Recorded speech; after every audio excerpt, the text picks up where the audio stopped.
Chapter 17. As soon as I get to the street, two boys I ain't never seen before start hassling me. "Hey, beanpole," one of them says.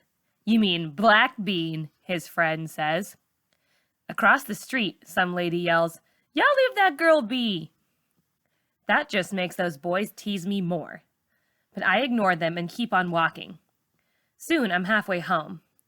I'm getting hot, so I take my jacket off and sit myself down on some steps to cool off. Most of the houses on the block are vacant.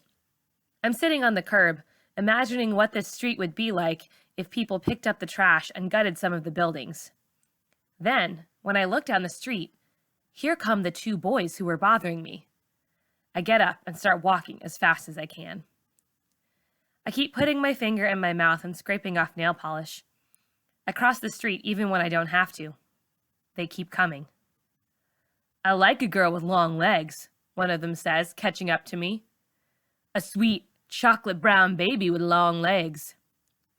One of the boys is wearing biker pants. He laughs and starts walking faster.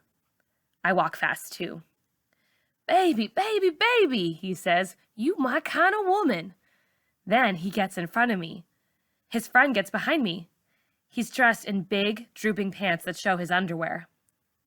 "Give me a little kiss," he says, "right here on my soft, juicy lips." His friend twists my hand behind my back. I yell for him to let me go, but he doesn't. He's big. He's got muscles in his neck and everywhere else. "Give my friend a little kiss," he says, pushing me toward the other kid. I tell them to leave me alone.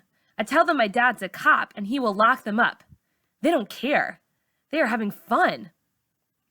The boy with the biker pants says that if I just give him a kiss, he'll leave me be. "I want to see what you taste like is all." "No!" I yell, but nobody can hear me.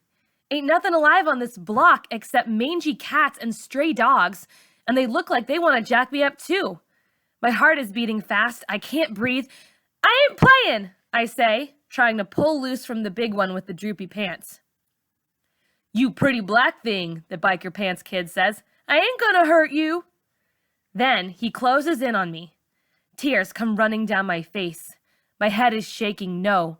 His friend is laughing and shoving me closer. I want to scratch his eyes out, only I can't get my hand loose. Next thing I know, the biker pants guy is standing over me, his breath smelling like green peppers and garlic. I'm crying, thinking what to tell Mama. She'll be mad at me for walking down a street where no one lives. I kick the guy who's holding me. He looks like he wants to scream. He lets up on one of my hands for a second while he's yelling for the other kid to hurry up. I dig my fingernails into that other boy's stomach and hang on tight like a crab. He hits me so hard a knot starts to swell on my arm. Then he puts his hand over my mouth. My heart's about to beat me up inside. I open my mouth, grab a hold of his hand with my teeth like a mad dog, and don't let go. He's trying to pull his fingers free, but he can't. He's screaming for me to let him go, but I hang on. He's punching me upside the head, screaming and punching, till I finally set him free. "You black thing!" he says, putting up his big fist like he wants to slam me again. My big teeth marks have left a dent in his hand. He starts loosening his belt with his good hand. "Forget it, man," the other one says. "She ain't worth it." He shoves me hard. "Next time we see you, you better run," he says. I don't give those evil kids no second chances. I run like the wind. I run and run and run till I can't breathe no more. When I'm almost home, I sit down on some steps near my house and cry.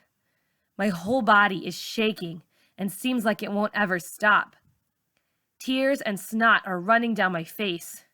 No more back streets, fool, I tell myself. When I'm just about home, I run into Sweets.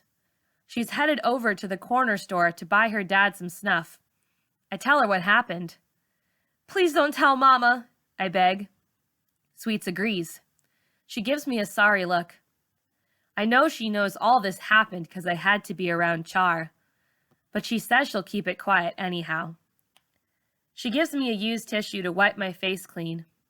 I don't have no choice but to take the tissue. I can't let Mama see me like this. By the time I get home, I don't look so bad. I tell Mama that some boys was picking on me, but I don't go into no real detail. Mama studies me for a long minute. You better be careful out there, she says, setting a plate of pinto beans, rice, and pork chops down on the table. I rub my sore arm and try to scoop some beans and rice into my mouth, but my throat won't swallow them down without a struggle. I ain't that hungry, I say, leaving the table before Mama can say anything. I go to my room and cry myself to sleep.